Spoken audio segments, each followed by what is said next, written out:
नमस्कार।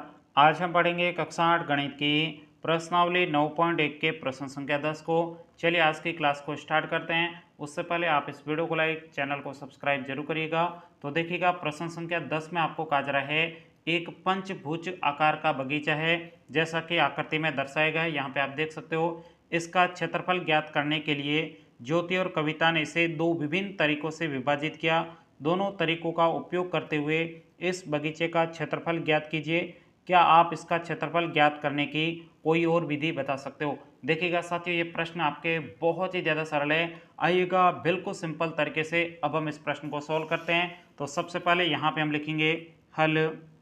अब देखो इस प्रश्न को आप देखोगे तो इस प्रश्न में आपके ज्योति है और दूसरी आपके कविता है। इन दोनों ने ही आपके यहाँ पे देख सकते हो किस प्रकार से जो ये आपका डायग्राम बना गया था। इस डायग्राम को इस प्रकार से तो यहाँ पे आपने ज्योति ने विभाजित किया है और ये आपने क्या है, कविता ने इस डायग्राम को विभाजित किया है। अब सबसे पहले हम क्या करेंगे, यहाँ पे जो ज्योति ने जिस प्रकार से डायग्राम को विभाजित किया है, सबसे पहले इस डायग्राम का हम क्या निकालेंगे, क्षेत्रफल निकालेंगे और उसके बाद में कविता के डायग्राम का क्षेत्रफल निकालेंगे। अब ध्यान से देखो, ज्योति के डायग्राम को आप ध्यान से देखोगे तो यहाँ पे मैं आपको समझा दूं, ज्योति ने क्या किया, यहाँ पे देख सकते हो ये जो आपके डायग्राम था इसको बीचों बीच में से इस प्रकार से क्या कर दिया, काट दिया। जैसे ही यहाँ पे काटा है ना, तो आप ध्यान से देखो, ये जो आपको ब्लैक डैश डैश आपको दिखाई दे रहा है और जो यहाँ पे आपके लाल लाइन इधर दिखाई दे रहे हैं, ये दोनों ही रेखा कैसी है, समांतर रेखा है। तो अब मैंने आपको बता रखा है, जब भी आपके दो समांतर रेखाएं होती है तो उसके बाद में जिस प्रकार से चतुर्भुज बनता है वो आपके कौन सा चतुर्भुज होता है, समलंब चतुर्भुज होता है। इसका मतलब ये आपके पहला समलंब चतुर्भुज, और इधर भी आप देखोगे तो ये ब्लैक लाइन और ये ब्लैक लाइन, ये भी आपके कैसी है, दो समांतर रेखाएं, तो ये भी आपके क्या हो जाएगा, एक समलंब चतुर्भुज। ये दोनों आपके क्या है, समलंब चतुर्भुज है। तो दो समलंब चतुर्भुज का आप क्षेत्रफल निकाल दोगे ना, तो आपके इस डायग्राम का आपके पूरा क्या निकल जाएगा, क्षेत्रफल निकल जाएगा। अब यहाँ पे समलंब चतुर्भुज है, इसकी लंबाई, चौड़ाई और ऊंचाई आपको पता होनी चाहिए। तो ध्यान से देखो, यहाँ पे आप देखोगे सबसे पहले देखिए ये पहली समांतर रेखा है, तो पहली समांतर रेखा की लंबाई आप देख सकते हो कितनी दे रखी है, 15। तो यहाँ पे ये आपके 15 मीटर हो जाएगी। उसके बाद में आपको यहाँ पे बड़ी वाली लाइन है, इसकी आपको लंबाई चाहिए। दूसरी समांतर रेखा बी है, बी की आपको क्या चाहिए, सबसे पहले लंबाई चाहिए। तो ये कितनी हो जाएगी, तो यहाँ से देखो, यहाँ से लगा के यहाँ तक ये टोटल दूरी कितनी है, ये कोने तक, यहाँ पे देख सकते हैं, यहाँ से लगा के यहाँ कोने तक की दूरी जो आपको सीधी दे रखी है वो कितनी, 30 मीटर। तो यहाँ पे ये जो लाइन है यहाँ से लगा के ये कितनी, 30 मीटर है। ये आपके कितनी, 15 मीटर है। और उसके बाद में आपको चाहिए ऊंचाई, ऊंचाई चाहिए। तो यहाँ पे देखो ये आपके यहाँ ऊंचाई, यानी दो समांतर रेखाओं के बीच की दूरी चाहिए। दूरी क्या हो जाएगी, ये आपके देख सकते हो यहाँ से लगा के यहाँ तक टोटल कितनी, 15, यहाँ पे आपको दिया गया तो 15। तो यहाँ पे बीचों बीच में, तो 15 की आधी ये हो जाएगी, आधी ये हो जाएगी, ये 7.5 हो जाएगी और ये भी आपके कितनी, 7.5 हो जाएगी। तो आइए सिंपल तरीके से सबसे पहले जो आपको दिया था उसको हम यहाँ पे लिखेंगे। यहाँ पे लिखेंगे दिया है, बहुत ही आसान प्रश्न है, दिया है। सबसे पहले मुझे बताइए, ये पहली समांतर रेखा है, इसके आपको यहाँ पे लिखेंगे ए का मान कितना है, तो यहाँ पे देख सकते हो ये कितनी है, यहाँ पे आप देख सकते हो 15 लिखा हुआ है, तो ये आपके 15, तो ए का मान हो जाएगा 15 मीटर। उसके बाद में आप मुझे बताइए बी मतलब ये जो आपकी बड़ी वाली दूसरी आपके समांतर रेखा है, इसकी आपको लंबाई कितनी दे रखी, तो इसकी लंबाई आप देखोगे ये दे रखी कितनी है, 30। तो यहाँ पे लिख देंगे 30 मीटर, ये आपके दूसरी हो जाएगी। उसके बाद में आपको चाहिए एच, तो यहाँ पे एच बराबर,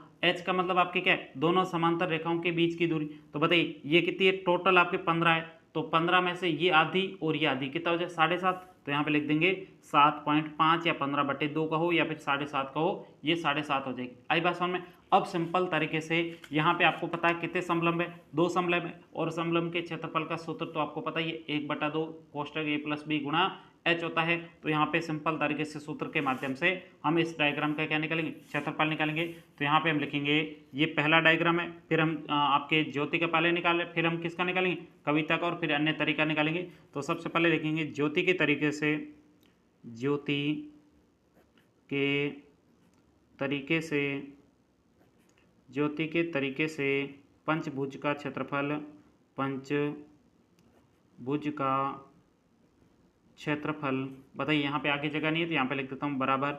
अब ज्योति के तरीके से पंचभुज का क्षेत्रफल कैसे निकलेगा, तो आपने क्या किया था, ये भी आपके समलंब और ये भी आपके क्या समलंब, कितने समलंब में बताओ, दो समलंब में, तो 2 गुणा, अब एक समलंब के क्षेत्रफल का सूत्र बोलो, तो समलंब का क्षेत्रफल यहाँ पे क्या लिखेंगे, समलंब का क्षेत्रफल।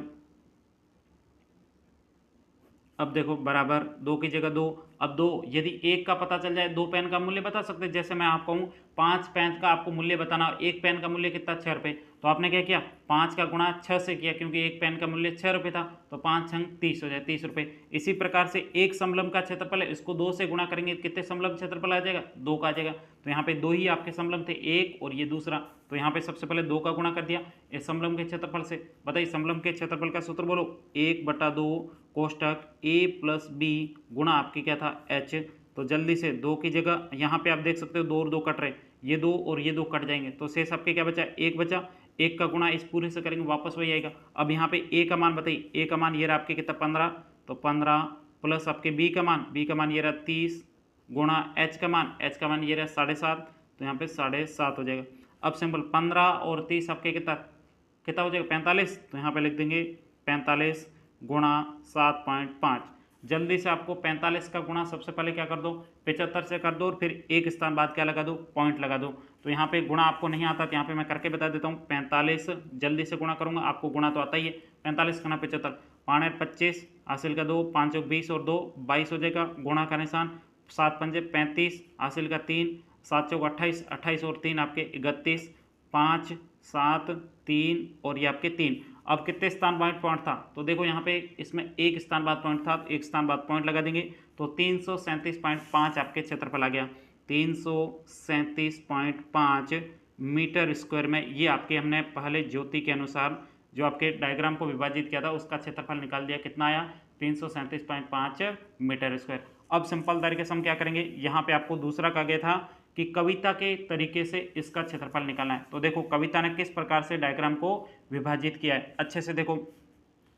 यहाँ पे आप देखोगे तो कविता ने क्या किया, यहाँ पे बीच में से काट दिया, तो यहाँ पे देखो यहाँ से कविता ने काट दिया, तो यहाँ पे देखोगे ये सभी क्या बन रहा है, ये आपके बन रहा है एक वर्ग बन रहा है, और ऊपर आपके क्या बन रहा है त्रिभुज बन रहा है। तो कविता का क्षेत्रफल इस डायग्राम का कैसे निकलेगा, कुछ नहीं करना, सबसे पहले क्या करना त्रिभुज का क्षेत्रफल और उसमें आपको क्या करना इस वर्ग के क्षेत्रफल को जोड़ देना है। अब देखो त्रिभुज में आपको क्या क्या दिया गया है, तो यहाँ पे लिख देंगे सेकंड में आपको क्या क्या दिया है, देखो सेकंड में आप देखोगे सबसे पहले क्या है, ये आपके त्रिभुज है, तो त्रिभुज का आपको सबसे पहले क्या पता होना चाहिए, आधार पता होना चाहिए। तो आधार ये रहा, कितना है आधार, तो यहाँ से लगा कि यहाँ तक की दूरी कितनी है, तो ये दे रखी है आपको, यहाँ से लगा कि यहाँ तक 15 है, तो यहाँ पे लिखेंगे आधार बराबर, यहाँ पे लिखेंगे दिया है, ये दूसरा प्रश्न है, दूसरे प्रश्न में आपको क्या क्या दिया, तो यहाँ पे लिखेंगे दिया है आधार बराबर, आधार कितना दे रखा है, यहाँ से लगा कि यहाँ तक की दूरी, तो आपको पता है ये टोटल कितनी देर की 15, तो यहाँ पे लिखेंगे आधार बराबर 15 मीटर। उसके बाद में देखो आधार और ऊंचाई की जरूरत पड़ेगी, ऊंचाई का मतलब है साथियों यहाँ से लगा के यहाँ तक की दूरी, तो आपको पता है यहाँ तक दूरी कितनी, यहाँ तक तो दूरी आपके 15 है, और उसके बाद में यहाँ पे देखो आगे भी आपके कितनी 30 है, टोटल यहाँ से लगा के यहाँ तक की दूरी 30 है, तो यहाँ तक आपके 15 है, तो ऊपर भी कितनी 15 होगी, तो यहाँ पे आपके ऊंचाई कितनी हो जाएगी, आधार गुणा ऊंचाई, तो ऊंचाई आपको यहाँ पे 15 दी गई, कितनी है 15, ये भी आपके क्या हो जाएगी 15 मीटर। तो ये त्रिभुज का हो गया। उसके बाद में ये आपके क्या था वर्ग था, तो वर्ग की आपको एक भुजा पता होनी चाहिए, तो आपको पता है ये भुजा तो दे रखी है सीधी, यहाँ पे देखो ये कितनी है 15, तो ये आपके वर्ग की भुजा कितनी होगी 15, तो यहाँ पे लिखेंगे भुजा बराबर ये कितनी है 15 मीटर। आई बात समझ में, तो जो हमको दिया गया था वो हमने सिंपल तरीके से निकाल दिया। अब सिंपल तरीके से हम इसका क्या निकालेंगे, क्षेत्रफल निकालेंगे। क्षेत्रफल निकालना बहुत ही आसान है, कुछ नहीं करना, सबसे पहले त्रिभुज का क्षेत्रफल और आपके वर्ग के क्षेत्रफल को जोड़ देना, जिससे आपके यहाँ पे इस कविता के डायग्राम का क्षेत्रफल हम निकाल देंगे। तो यहाँ पे हम लिखेंगे, सबसे पहले लिखेंगे कविता के तरीके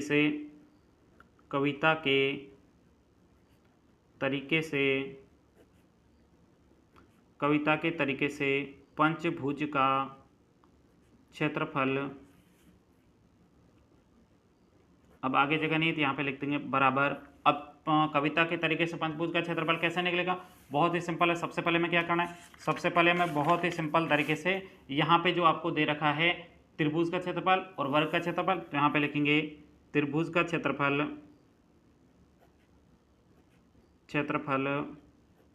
प्लस जोड़ देंगे आपके किसका, वर्ग का क्षेत्रफल। अब आप मुझे बताइए त्रिभुज के क्षेत्रफल का सूत्र 1/2 गुणा आधार गुणा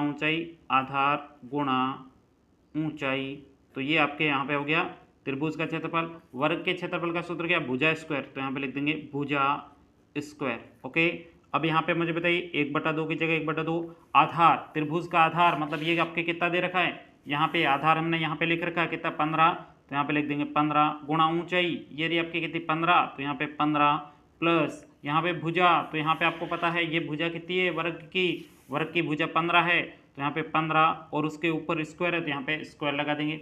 अब ध्यान से देखो इसको सोल्व करते हैं।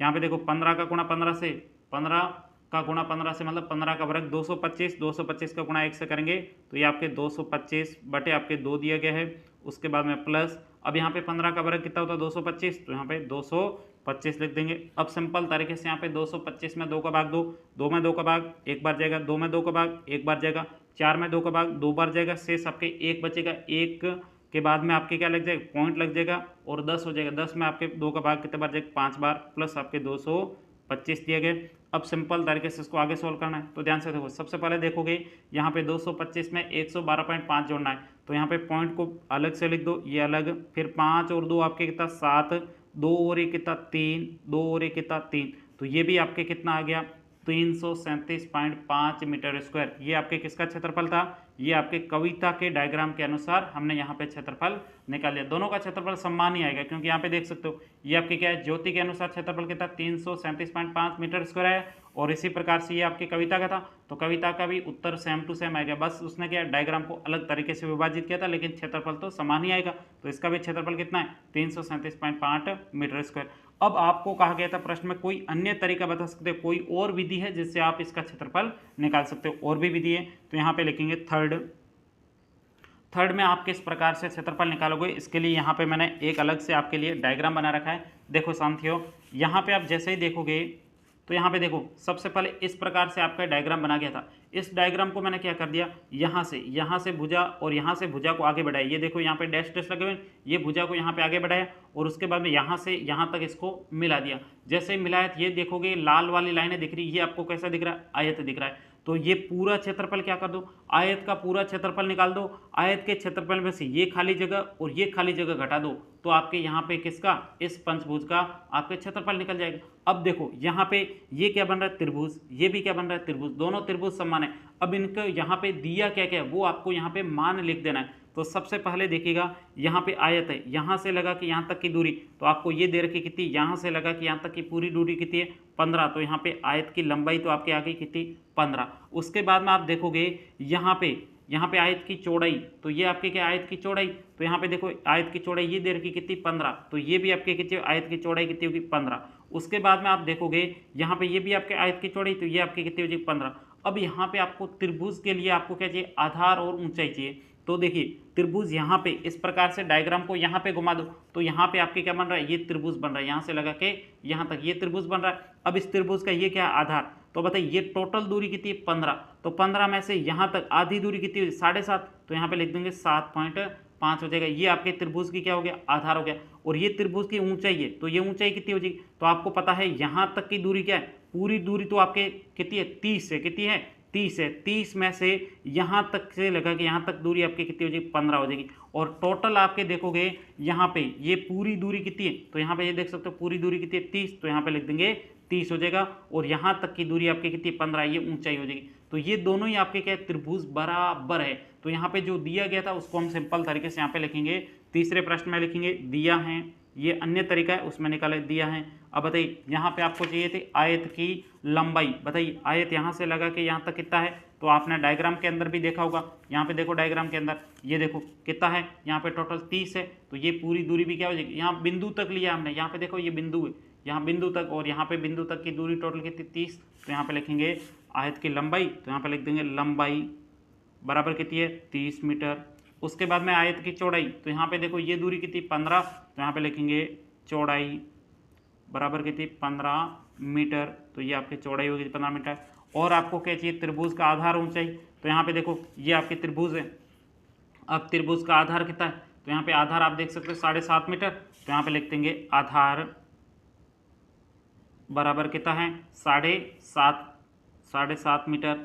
ओके आधार, और आपको ऊंचाई चाहिए, तो यहाँ पे देखो ऊंचाई कितनी है, तो यहाँ से देखो ये ऊंचाई कितनी है, यहाँ पे टोटल दूरी 30 थी, 30 में से यहाँ तक की दूरी तो 15 है, तो आगे वाली दूरी 15, तो ऊंचाई कितनी हो 15, तो यहाँ पे लिख देंगे ऊंचाई बराबर कितनी हो जाएगी, ये आपकी ऊंचाई कितनी है 15 मीटर। अब सिंपल तरीके से हम क्या करेंगे, इस प्रश्न को सॉल्व करेंगे। तो यहाँ पे थर्ड प्रश्न में लिखेंगे अन्य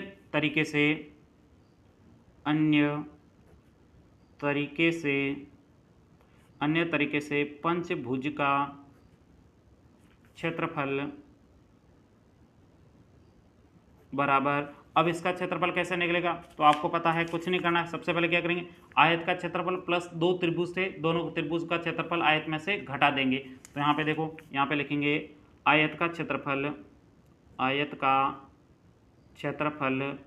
उसमें से घटा देंगे कौन सा, दो त्रिभुज का क्षेत्रफल था, 2 गुणा त्रिभुज का क्षेत्रफल। दो त्रिभुज का क्षेत्रफल घटाएंगे। क्यों दो त्रिभुज का क्षेत्रफल घटा रहे हैं, क्योंकि ये आयत का जो क्षेत्रफल था इसमें दो त्रिभुज का क्षेत्रफल क्या आ रहा है, साथ में आ रहा था। इन दोनों त्रिभुज के क्षेत्रफल को हम घटा देंगे तो शेष बची हुई हमारी पंचभुज की आकृति का क्षेत्रफल आ जाएगा। तो यहाँ पे देखो, आयत के क्षेत्रफल का सूत्र बोलो, लंबाई गुणा चौड़ाई।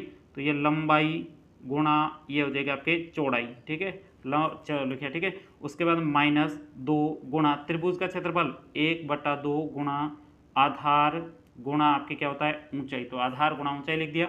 अब सिंपल तरीके से आप मतलब लंबाई कितनी है, लंबाई ये रही आपके 30 गुणा चौड़ाई कितनी है 15, यहाँ पे 15 माइनस यहाँ पे 2 और 2 कट जाएंगे, फिर 1 बचा, 1 का गुणा वापस से करेंगे वही संख्या आएगी।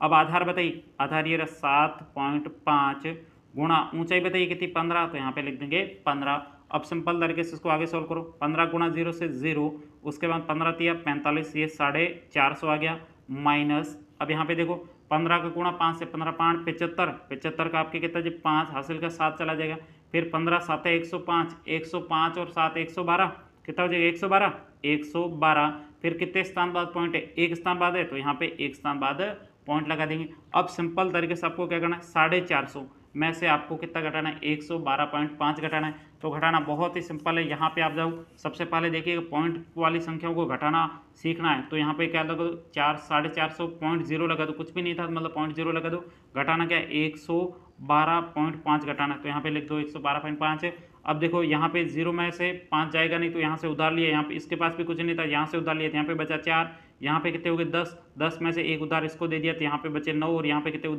10 में से 5 गए 5, 9 में से 2 गए 7, 4 में से 1 गया 3, 4 में से 1 गया 3, तो 337.5 आया, कितना आया 337.5 मीटर स्क्वायर। तो हमने तीनों तरीकों से, सबसे पहले तो हमने ज्योति के तरीके से क्षेत्रफल निकाला, वो भी कितना आया 337.5 मीटर स्क्वायर। फिर हमने यहाँ पे देखोगे कविता के तरीके से क्षेत्रफल निकाला, वो भी हमारा कितना है 337.5 मीटर स्क्वायर। उसके बाद में हमने तीसरा तरीका जो अन्य तरीके से क्षेत्रफल निकाला, उसका भी आपके क्षेत्रफल कितना है 337.5 मीटर स्क्वायर। यहीं तक कि आपको इस प्रश्न का उत्तर निकालना था। उम्मीद करता हूं ये पूरा प्रश्न आपको बहुत ही अच्छे तरीके से समझ में आया होगा। यदि प्रश्न में कहीं पर भी कोई डाउट हो तो आप मुझे कमेंट्स करके बता सकते हो, और अभी तक भी आप हमारे व्हाट्सएप ग्रुप में नहीं जुड़े तो लिंक आपको डिस्क्रिप्शन बॉक्स में दिए गए, वहाँ पे क्लिक करके आप मेरे व्हाट्सएप ग्रुप में जुड़ जाइएगा। उसके बाद में आप मेरे से इस प्रश्न को वापस से समझना चाहते हो, मेरे को कॉल करके पूछ सकते हो, अन्यथा मैसेज करके पूछ सकते हो, वहाँ पर मैं आपको बिल्कुल फ्री में बता दूंगा, कोई भी पैसे